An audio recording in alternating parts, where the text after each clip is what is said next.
السلام عليكم ورحمة الله وبركاته. داودا كوسو دو قيب كلا 10 عصوب iyo tababarkii saxaafada ee aad ka daawan jirtay Koronto Trainings. Waa qaybtii toddobaad. Haddii maanta ay kugu horeyso fadlan inta soo 10 kanoo bilaaban, subscribe deh, furo alertka si aad markasta ula socoto 10dan. Soo dhawow. 10keena maanta wuxuu ku saabsan yahay habka qoridda wararka. sida warka loo qoro. haddii aadan daawan qaybtii hore ee lixaad fadlan halka ku jooji 10ka dib ugu noq qaybtii lixaad oo dib u soo daawo maxaa yeelay waxay furo u tahay 10ka maanta aynu ka hadlayno oo haddaadan soo fahmin maxaa war ah ma fahmi kartid sida loo qoro. marka warka aad qoraysid waxa sheekada kow aad ka bilaabaysaa oo dadka aad u sheekeynaysid aad uga bilaabaysaa waxa kugu kalifay inaad sheekaysid oo aad mowduucan ka hadashid. waxaasina waa maxay? waa waxa cusub ee ku jira mowduucan.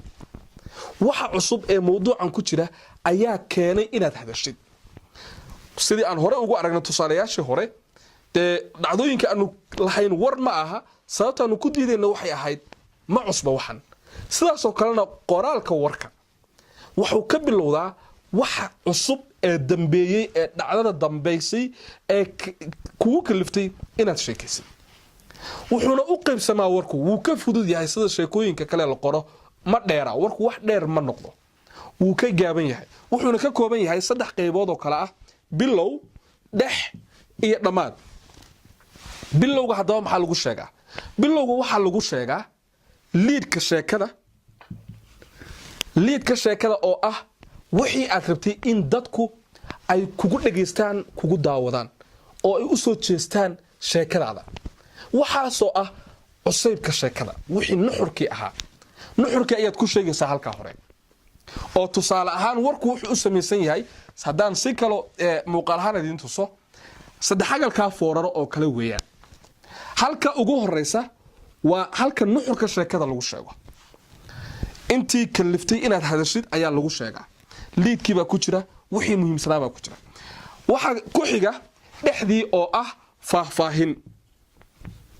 waxa la faahfaahinayaa wixii hore aad ku soo sheegtay ee ahaa nuxurkii warkaaga ayaa dadka u faahfaahinaysaa maxaa waxaan keenay. dhamaadka sheekaduna warka marka la qorayo dhamaadka waxa lagu sheegaa conclusion oo ah taas macnaheedu waa maxay gabagabo.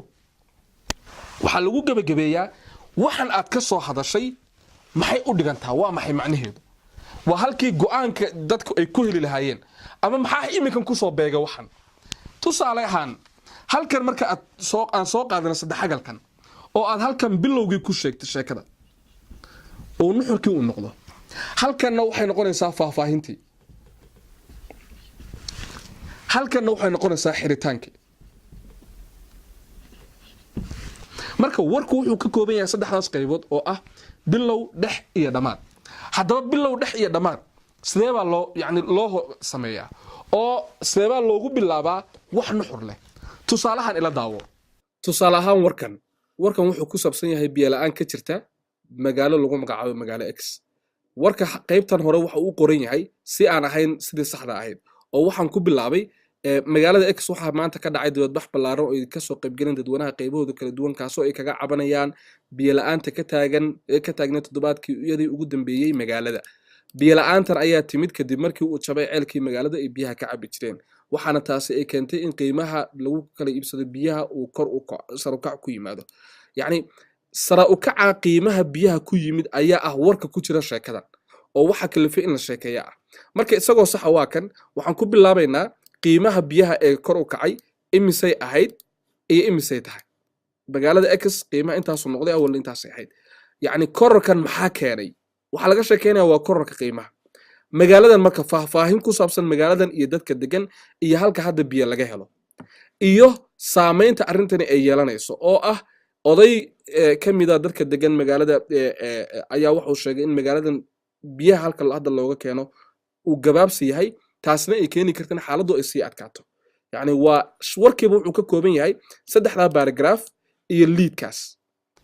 warkii hore wuxuu ka bilaabanayay wax aan macno cusub lahayn ama dadku ay wada og yihiin laakiin warka dambe habka qoraalka dambe wuxuu ka bilaabanayay wixii keenay in laga hadlo sheekadan oo ah qiimaha biyaha oo qaaliyoobay yani qiimihii biyaha oo qaaliyoobay biyuhuna waa wax muhiim ah qofka intaas markuu maqlo wuu u soo jeesanaya sheekadaadii wuuna ku sugayaa laakiin markuu arko dibadbax baa dhacay dad kala duwan baa ka soo qayb galay wax maaha uu xiiseynayo saameynna kuma leh noloshiisa waxa saameynta noloshiisa kule waxa weeyaan dhacdadan cusub ee keentay in laga hadlo warku marka waa inuu warku ka jawaabaa 5W+1H lixda su'aal sameeye oo inuu ka jawaabo oo ah maxaa dhacay xagee ka dhaceen goormay dhaceen sababtay bay u dhaceen waa ay cid samaysay yani hadda xaaladdu waa sidee lixdaas oo lagu daray